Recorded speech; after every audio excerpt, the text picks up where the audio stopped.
ஆனா, எங்கிருந்து தான் இந்த ஞாபக மறதி வந்துச்சோ தெரியல. எங்க ஆளோட ஊருக்கு போயிருந்திருக்கும்போது, இந்த சுண்டக்காய் செடிலாம் அங்கேயும் இங்கேயுமா நின்னு தாவி நின்னு பறிச்சது.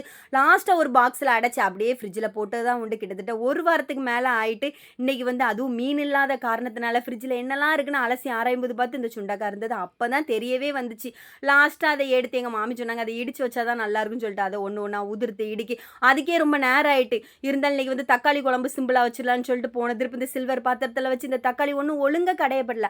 அதனால இன்னைக்கு வந்து மண் சட்டியில போட்டு நல்லா அத கடைஞ்செடுத்து தக்காளி குழம்பு சூப்பரா வச்சுட்டு, அப்படியே வந்து இந்த இடிச்ச சுண்டக்காவ எப்படிதான் வைக்கணும் எனக்கும் தெரியாது. உடனே எங்க மாமிட்ட கேட்டேன். அவங்க வந்து நெறைய சின்ன வெங்காயம் போட்டு, அப்படியே பச்சை மிளகாய் இல்லன்னா, வத்தல் போட்டு பண்ணு வையி நல்லாருக்கும் அப்படின்னு சொன்னாங்க. நானு அந்த மாரி வச்சேன். இருந்தாலும் எங்க ஆளு பிளேட்டுக்கு வந்து அந்த சுண்டக்கா, அவிச்ச முட்டை எல்லாம் வச்சு குடுத்ததோட எங்க ஆளுக்கு சுண்டக்காவ பார்த்ததோட ஒரே சிரிப்பு. இத்தன நாள் கழிச்சு இன்னைக்கு தான் என் பிளேட்டுக்கு வந்திருக்கு. நல்ல வேளை நீ தூர போடல அப்படின்னு சொல்லிட்டு சாப்பிட்டுட்டு நல்லா இருக்கு. ஆனாலும் எங்க அம்மா வச்ச மாதிரி இல்ல அப்படின்னு சொன்னாங்க.